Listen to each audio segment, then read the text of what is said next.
বিশ্বের বিভিন্ন দেশ ভ্রমণকারী হাফেজ কারি নুরুল ইসলাম বিক্রমপুরী সাহেব, উপস্থাপক ও ধর্মীয় আলোচক আনন্দ টিভি ঢাকা। হুজুরকে ওনার মহামূল্যবান নসিহত পেশ করার জন্য আমি মাহফিল কমিটির পক্ষ থেকে উদারত আহ্বান জানাচ্ছি।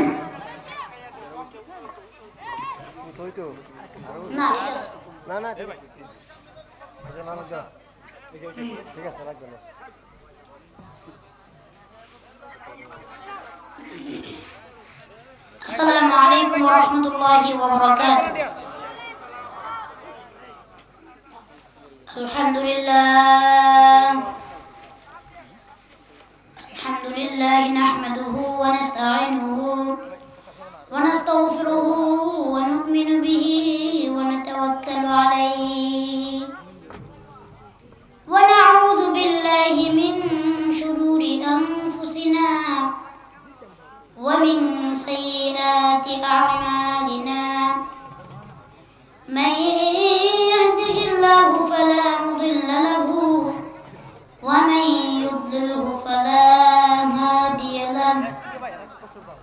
ونشهد أن لا إله إلا الله وحده لا شريك له الذي لا ضد له ولا ند له لا شبه له ولا شبيه له لا ولد له ولا والد له.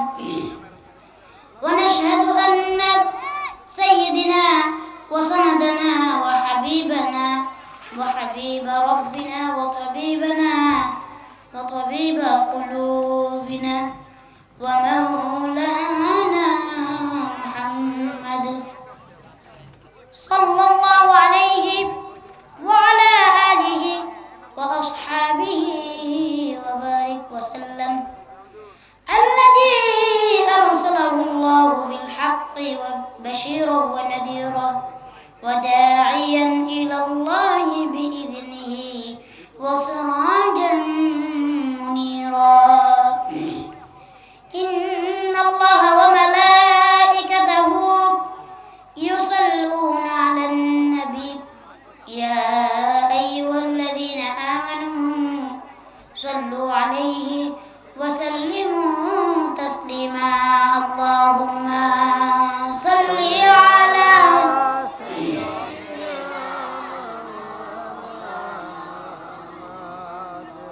وعلى آل سيدنا مولانا محمد. اللهم صل على سيدنا مولانا محمد وعلى آل سيدنا مولانا محمد. রামপুর দক্ষিণ নয়াপাড়া গ্রামবাসী মর্দে গানের উদ্যোগে ইসালে সওয়াব উপলক্ষে দ্বিতীয় বার্ষিক ওয়াজ ও দোয়ার মাহফিল। আজকের মাহফিলের সম্মানিত সভাপতি মোহাম্মদ তাহের আলী সাহেব, মালদ্বীপ প্রবাসী, সভাপতি রামপুর দিদার মদিনা লতিফিয়া সমাজ কল্যাণ সংস্থা।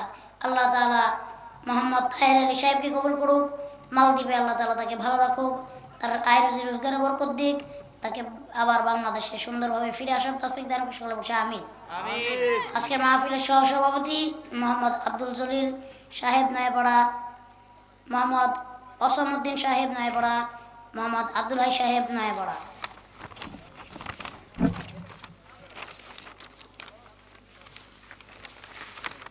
আজকের মাহফিলের প্রধান অতিথি আন্তর্জাতিক খ্যাতিসম্পন্ন মুফাসসির কোরআন বাংলা সুন্নিয়তের দ্বিতীয় শ্রেণী কুয়াকাটা হযরত মাওলানা হাফেজ আবু হানিফা আনোয়ারি সাহেব চাঁদপুর। আজকের মাহফিলের বিশেষ অতিথি আমি হাফেজ কারি নুরুল ইসলাম বিক্রমপুরী। আজকের মাহফিলের প্রধান আকর্ষণ তরুণ সমাজের আইকন বিশিষ্ট ইসলামী চিন্তাবিদ হযরত মাওলানা হাফেজ কারি নুরুল হক সাহেব, প্রধান শিক্ষক দারুস সুন্নাহ হাফিজিয়া মাদ্রাসা জগন্নাথপুর। আরও অনেক ওলামায়ে কেরাম ছিলেন। সকলকে জানাচ্ছি আমার পক্ষ থেকে আন্তরিক শুভেচ্ছা ও ভালোবাসা। আল্লাহ তাআলা সকলকে কবুল করুক। সকলে বলছি আল্লাহুম্মা আমিন। আল্লাহ পাক রব্বুল আলামিন কিন্তু আজকে অনেক আফসোসের বিষয়, এই জায়গায় আমরা অনেকে মুসলমান হইয়াও কোরআন পড়তে জানি না। আমরা কারা কারা কোরআন সহি শুদ্ধভাবে পড়তে পারি? তো হাত দেন তো, কারা কারা পড়তে পারেন? মাশাআল্লাহ। আল্লাহ আমরা যারা পড়তে পারি আমাদের প্রতিদিন তেলাওয়াত করার তৌফিক দান করুন, সকলে আমিন। হাত নামান। কারা কারা পড়তে পারেন না হাত উঠান। সরল পায়ে লাভ নাই, পড়তে পারেন না তো সত্যি কথাই। কারা পড়তে পারেন না হাত উঠান। দেখছেন? হাত নামান। আচ্ছা শুনেন, একদল কইলো পড়তে পারি, এরা হাত উঠাইলো। আরেক দল কইলো পারি না, এরাও হাত উঠাইলো। মাঝখানে যারা হাত উঠাইলো না এরা কোন দল? ও হালকা হালকা পারে।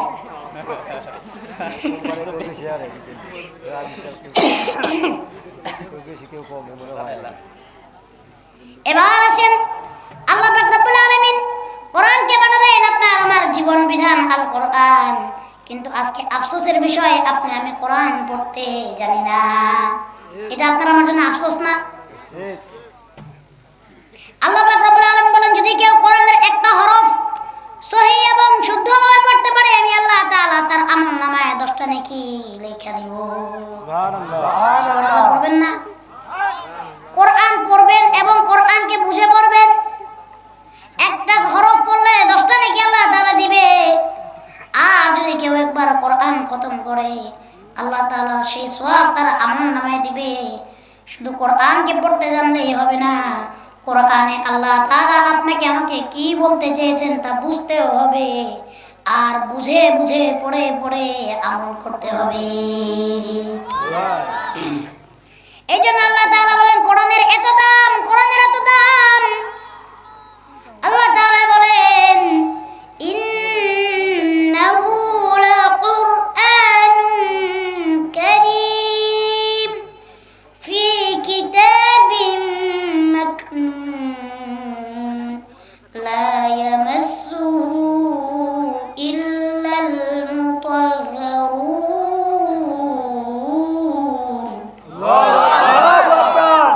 আল্লাহ তাআলা বলেন, ইন্নাহু লাকুরআনুন কারীম, আমি কোরআনকে নাযিল করলাম। কোরআন হলো পবিত্র গ্রন্থ। ফি কিতাবিম মাকনুন, আমি কোরআনকে একটা কিতাবের ভিতরে আবদ্ধ করলাম।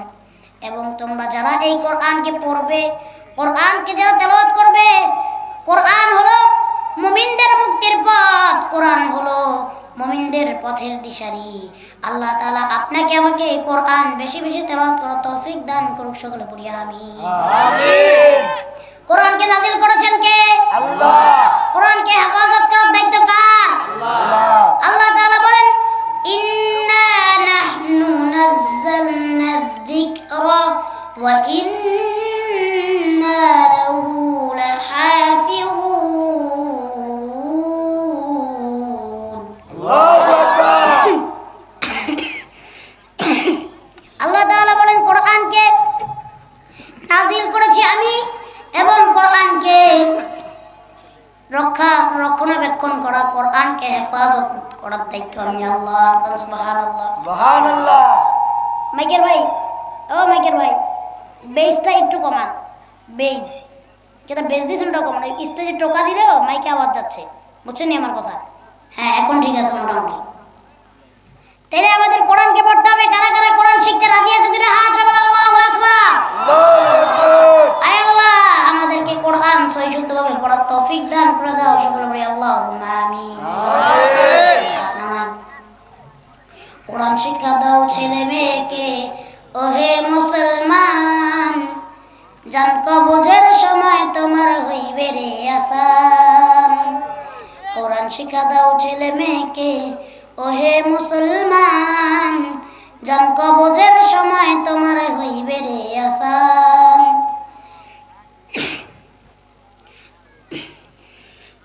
একটু গরম পানি দেন। আল্লাহ তাআলা বলেন, কোরআনকে আমি কিভাবে সংরক্ষণ করব, কোরআনকে আমি কিভাবে হেফাজত করব, তোমরা দেখে নাও। আগে যখন ওই কাফিররা কিছু থেকে কিছু হলে কোরআন পুড়িয়ে দিত, এখন আপনি বলেন তো, আল্লাহ তাআলা পৃথিবীর ভিতরে কমসে কম 10 লক্ষ মানুষকে কোরআনের হাফেজ বানাইছে। কয় লক্ষ? 10 লক্ষ মানুষের সিনার ভিতরে আল্লাহ তাআলা কোরআন ঢুকিয়ে দিয়েছেন। ওই ইহুদিরা যদি এখন কোরআনকে সব পুড়ে ফেলে, বিধর্মীরা সব কোরআন যদি পুড়ায় দেয়, তাহলে এই যে আমার আপনার সিনার ভিতরে আল্লাহ তাআলা যে কোরআন লাগাইয়া দিয়েছেন, যে কোরআন ফিট করে দিয়েছেন, এই কোরআন আপনার আমার সিনার থেকে জীবনও মুছতে পারবে না।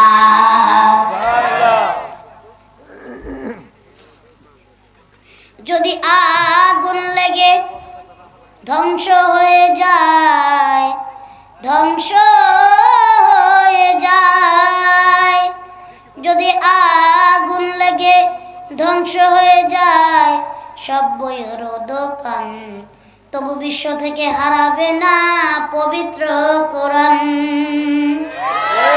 তবু বিশ্ব থেকে হারাবে না পবিত্র কোরআন।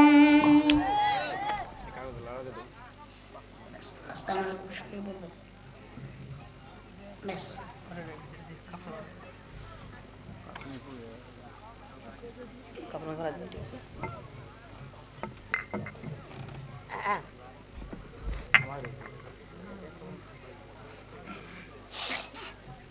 এই যে আল্লাহ তাআলা পৃথিবীতে এতগুলো কোরআনের হাফেজ আল্লাহ তাআলা বানিয়েছেন, এই জন্যই তো আল্লাহ বলেছেন যারা কোরআনকে পড়ে, যারা কোরআনকে মুখস্থ করবে, যারা কোরআনের হাফেজ হবে, কোরআনকে আমি আল্লাহ তাআলা সংরক্ষণ করব।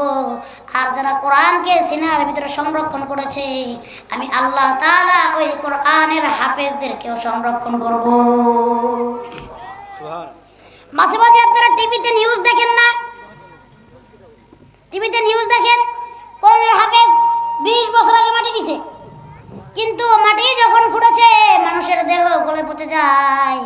কিন্তু ওই যে কোরআনের হাফেজ 20 বছর আগে মাটি দিছে, 20 বছর পরে যেই কোনো কারণে কবর করার প্রয়োজন পড়েছে, কবর করেছে, তারপরে যাইয়া দেখে 20 বছর আগে যেমন মাটি দিছে 20 বছর পরে একই রকম ভাবে ওই রকমই আছে। যারা নিয়মিত কোরআন তেলাওয়াত করে তাদের শরীর পোকাও খায় না, ঠিক কিনা? নিয়মিত যদি কোনো ব্যক্তি কোরআন তেলাওয়াত করে, আমার আল্লাহ পাক রব্বুল আলামিন বলে ওই ব্যক্তি যখন মারা যাবে, ওই ব্যক্তির প্রত্যেকটা কথার জবাব, ওই ব্যক্তির প্রত্যেকটা প্রশ্নের জবাব ওই কোরআন নিজে দিয়া দিবে। কোরআন বলে, বন্ধু দুনিয়াতে তুমি শুধু একবার আমাকে আপন করে নাও, আমি কোরআন তোমাকে কবরেও পার করব, হাসরেও পার করব, আমি কোরআন তোমাকে জান্নাত পর্যন্ত নিয়ে দিয়ে আসবো। এই জন্যই তো বড় বড় হুজুররা ওয়াজ করেন, বলে একটা ছেলেরে আলেম বানান, নিজে আলেম হন, নাহলে নিজে হাফেজ হন, নাহলে একটা ছেলেরে হাফেজ বানান, একটা ছেলেকে আলেম বানান, না হলে আলেমের বাবা হন, হাফেজের বাবা হন। তা যদি না পারেন ভাইয়ের ছেলেকে বানান, বোনের ছেলেকে বানান। তাও যদি না পারেন 14 গোষ্ঠীর ভিতরে হইলেও একজনকে বানান। তাও যদি না পারেন তাহলে ওই যে মাদ্রাসায় গরিব এতিম ছাত্র পড়াশোনা করে তারে আপনি হাফেজ বানান। তার কারণ কি জানেন? এই কোরআনের হাফেজরা, এই আলেমেরা আপনার আমার জন্য সুপারিশ করবে আর বলবে, আল্লাহ যেই ব্যক্তি আমাকে এত মহব্বত করে ভালোবাসে, আমারে এত কষ্ট কইরা পড়াশোনা করাইছে, আল্লাহ এই ব্যক্তিকে না নিয়া আমি কোরআনের হাফেজ, আমি আলেম, জান্নাতে যাব না।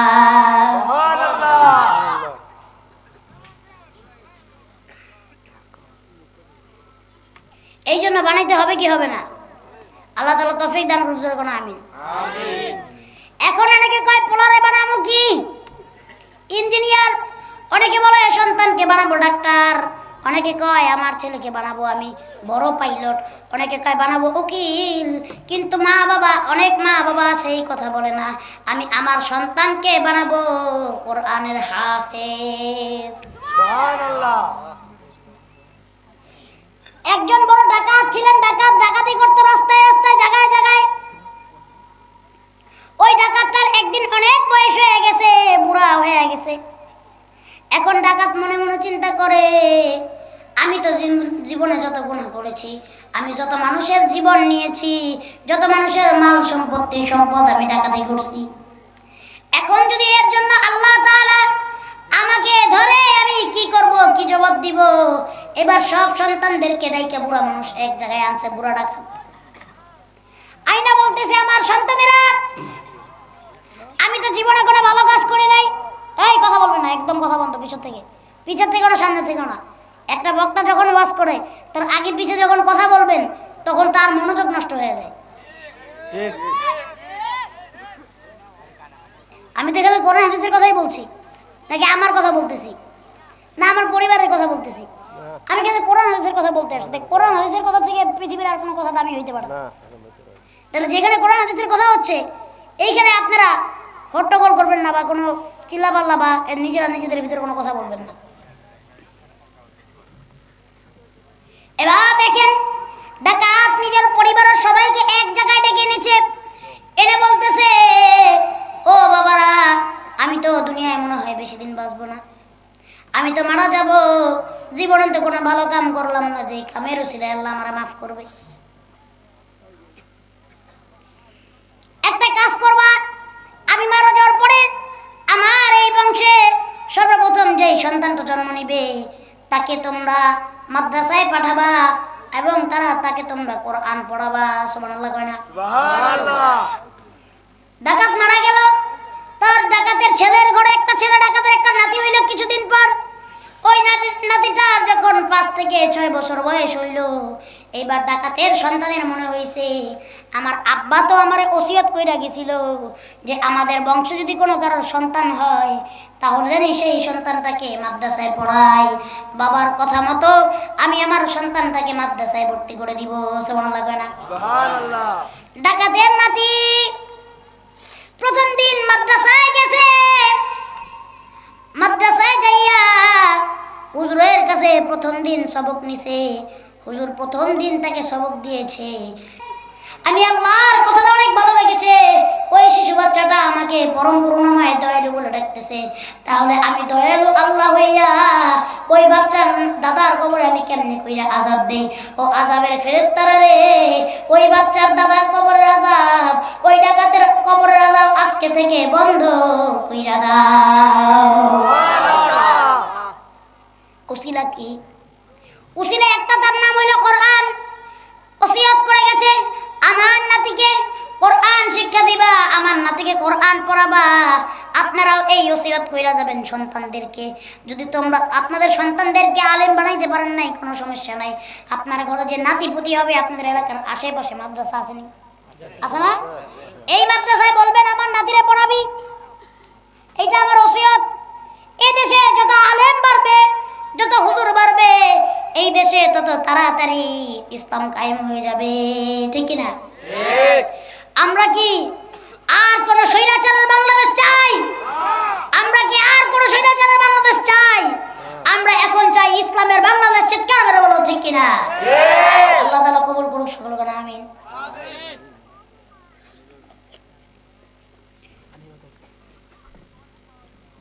সন্তানদেরকে মাদ্রাসায় পড়াইলে কি লাভ? কোরআন শিক্ষা দিলে কি লাভ, আর কোরআন না শিক্ষা দিলে কি লস? এই বিষয়গুলো আপনাদেরকে বলবো। আল্লাহ রাসূল সাল্লাল্লাহু আলাইহি ওয়াসাল্লাম বলেন, তলাবুল ইলমি ফরিদাতুন আলা কুল্লি মুসলিম। দ্বীনি ইলম তলব করা প্রত্যেক মুসলমানের উপর ফরজ। সুবহানাল্লাহ কয় না? সুবহানাল্লাহ। দ্বীনি ইলম তলব করা কি প্রত্যেক মুসলমানের উপরে কি ফরজ? করেছেন কে? আল্লাহ। আর জোরে কোন কে? আল্লাহ। নিজের সন্তানকে মাদ্রাসায় পড়াইলে কি লাভ? যখন আপনার সন্তান মাদ্রাসায় যাবে, প্রথম দিনই যখন মাদ্রাসায় যাবে, ওই যে আপনার সন্তান যেই রাস্তা দিয়ে হাইটা মাদ্রাসায় যাবে, ফেরেশতারা নূরের পর আপনার ছেলের পায়ের নিচে বিছাইয়া দিবে। আপনার সন্তানকে আপনি মাদ্রাসায় দিবেন, সমুদ্রের মাছ থেকে শুরু করে এই জমিনের গাছগুলি পর্যন্ত, মাটিগুলি পর্যন্ত, আসমানগুলি আপনার সন্তানের জন্য ফেরেশতারা দোয়া করতে থাকে আর আল্লাহর কাছে বলতে থাকে, আল্লাহ তুমি এই সন্তানটাকে কবুল করে নাও। সুবহানাল্লাহ। এইটা যেমন সত্য কথা, এইটাও তেমন সত্য কথা। আপনার পিছে যদি শয়তান ঘুরে কয়টা? 10টা। মাদ্রাসার ছাত্রের পিছে শয়তান ঘুরে 39টা বেশি। ঠিক কি না? আপনার পিছে ঘুরে কয়টা? 10টা, আর তার পিছে ঘুরে 49টা। কারণ কি? আপনারা ধোকা দিয়ে তো তার কোনো লাভ নাই, আসেনি? আপনি তো এমনি নামাজ পড়েন না, এমনি রোজা রাখেন না, এমনি তো আপনি আল্লাহর কথা শুনেন না, এমনি তো আপনি কোন রাসূলুল্লাহ সাল্লাল্লাহু আলাইহি সাল্লামকেও মানেন না, তাহলে আপনারা ধোঁকা দিয়া লাভ আসেনি? ওই যে মাদ্রাসার ছাত্র কোরআন শরীফ পড়ে হেফজখানা পড়ে এরা ধোঁকা দিলে লাভ হইব? এই জন্য যখন ছাত্রগুলা হেফজখানায় পড়ে 10 পারা পড়ে ফেলে তখন এই শয়তানে যায় গুতায়, ঠিক কিনা? আবার 20 পারায় পড়লেও শয়তানে গুতায় 30 পারা 27 পারা, 27 পারা 30 পারা পড়লে তো হাফিজ হয়ে যেতে পারে, 27 পারায় উঠলে 21 পারায় উঠলে কানে শয়তানে গুতায়, ঠিক কিনা? জানি তারা আর পড়াশোনা না করতে পারে, এই জন্য শয়তান তাদের কি করে? ওয়াসওয়াসা দেয়, আছে না নাই? শয়তান আপনাদের পিছনেও ঘুরে, শয়তান আমাদের পিছনেও ঘুরে। এই জন্য নিজের সন্তানকে মাদ্রাসায় যখন দিবেন একটা নিয়ত করে মাদ্রাসায় দিবেন, সন্তানের প্রতি তেমন কোনো মায়া দয়া রাখবেন না। যদি আপনারা মাদ্রাসায় দিয়ে সন্তানের প্রতি বেশি মায়া দয়া দেখান, আপনার সন্তানের পড়াশোনা জীবনেও হবে না, ঠিক কিনা? একটা জেনারেশন, সেই জেনারেশন তো মাদ্রাসা দেওয়া হয়েছিল, দিচ্ছেন না আপনাদের সন্তানদেরকে? যারা মুরব্বী আছেন এখানে অনেকেটা পড়ে নাই, পলায় আয় পড়ে, শিকল দিয়ে বাইন্ধে রাখতে পারে না। তার কারণ কি? ওই যে শয়তানে তাদেরকে বলে, এই কিরে কয়দিন হয়ে গেছে মোবাইলটা দিয়ে দেখোস না, মাদ্রাসায় মোবাইল দেখুন যায়নি, মোবাইল নিলে হুজুররা পিঠা দিয়ে মোবাইল ভেঙে লাগবো। কতদিন হয়ে গেছে মোবাইল দেখোস না, আবার কয় কতদিন হয়ে গেছে বাসায় যাইতে পারো না, আবার কয় কতদিন হয়ে গেছে মাঠে যেয়ে খেলতে পারো না, গোসল করতে পারো না, দুষ্টামি করতে পারো না, আছে না নাই? তখনই মনে করেন দৌড় দেয়, বাসার থেকে মাদ্রাসা থেকে পলায়, আছে না নাই? এই জন্য সন্তানদেরকে যখন মাদ্রাসায় দিবেন এমন ভাবে দিয়ে আসবেন আর নিয়ত করবেন যে আমার সন্তানটা হাফেজ না হওয়া পর্যন্ত আমি আমার সন্তানটাকে বাসায় নিব না। আনবেন 1 মাস পর একদিন আনবেন, পরীক্ষার পরে একদিন আনবেন, আল্লাহ তাআলা তৌফিক দান করে সকলে পড়ে আমিন। মাদ্রাসায় পড়াইলে কি লাভ শুই না যান?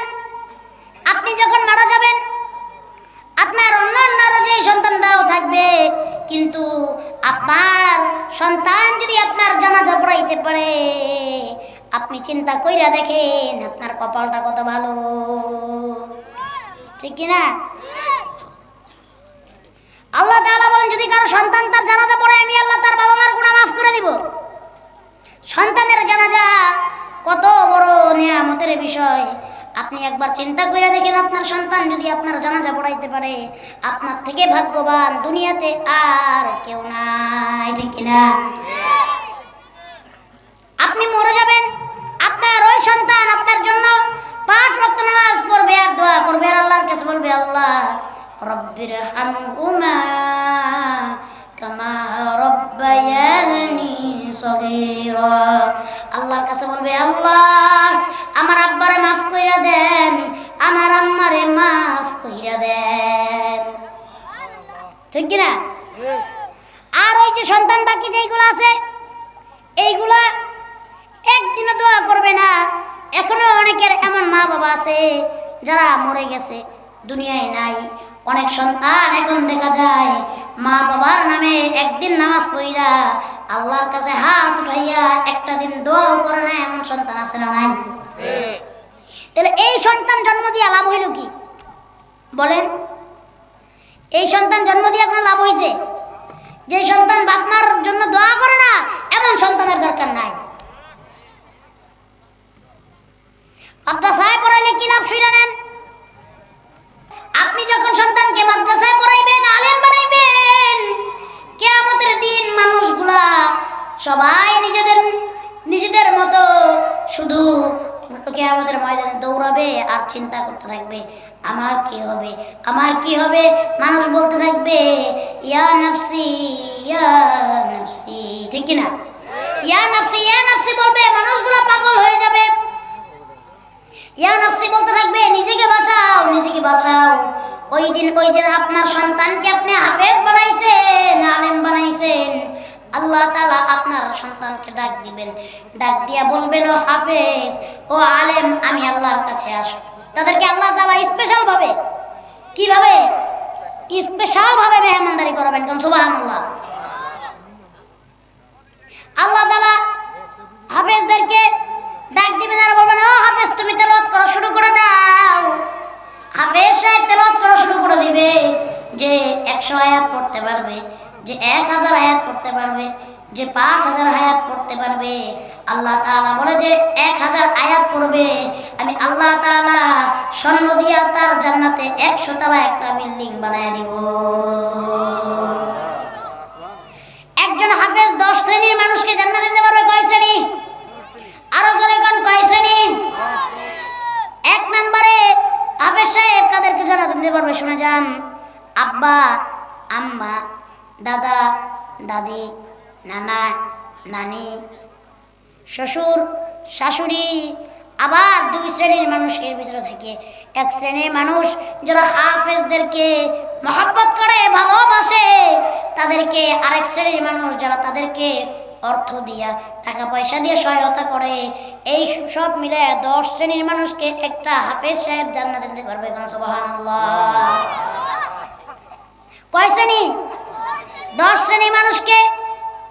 8 জন হইলে ব্যক্তি বিশেষ, 2 জন হইলে শ্রেণী বিশেষ, ঠিক কিনা? তাহলে হাফেজের আব্বা হইলে লাভ আসেনি? আসেনি? আম্মা হইলে লাভ আসেনি? হাফেজের দাদা হইলে লাভ আসেনি? দাদি হইলে লাভ আসেনি? নানা হইলে লাভ আসেনি? নানি হইলে লাভ আসেনি? আবার দেখেন, যে ব্যক্তি হাফেজের শ্বশুর হবে, শাশুড়ি হবে, তাদেরও লাভ। সুবহানাল্লাহ। হাফেজদেরকে ভালোবাসবেন, মহব্বত করবেন, তাও কোন 10 জনকে তারা জান্নাত দিতে পারবে? জাহান্নামে যাওয়ার ঘোষণা হয়ে গেছে, এমন 10 জনকে জান্নাত দিতে পারবে। সুবহানাল্লাহ। কিয়ামতের ময়দানে হাফেজ সাহেবকে আল্লাহ ডাক দিবেন, আর হাফেজদের প্রতি, আলেমদের প্রতি খুশি হয়ে বলবে, ও হাফেজ, ও আলেম, যাও যাও, জান্নাতে চলে যাও। আমি জান্নাতের ঘোষণা দিয়ে দিছে। দেওয়ার পরে এখন দেখবে সে দাঁড়ায় আছে। কি করে আছে? দাঁড়ায় আছে। বলো কি রে, তোমাকে না আমি জান্নাতে যেতে বললাম, তো তুমি এখানে দাঁড়ায় দাঁড়ায় কি করো? বলবে, আল্লাহ, আমার তো জান্নাতে দিছো, কিন্তু আমার যেই মা, যেই বাবা আমারে কষ্ট কইরা পড়াশোনা করাইছে, যেই মা, যেই বাবা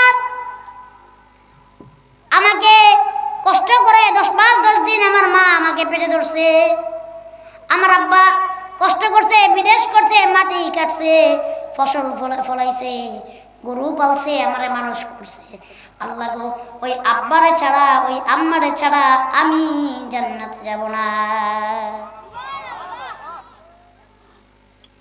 শুধু কি তাই? কিয়ামতের দিন কিন্তু আপনাকে আমাকে কেউ চিনবে না। চিনবে নি? বলতেছিলাম কিয়ামতের ময়দানের কথা। ওই কিয়ামতের দিন আপনাকে কেউ চিনবে নি। চিনবে নি?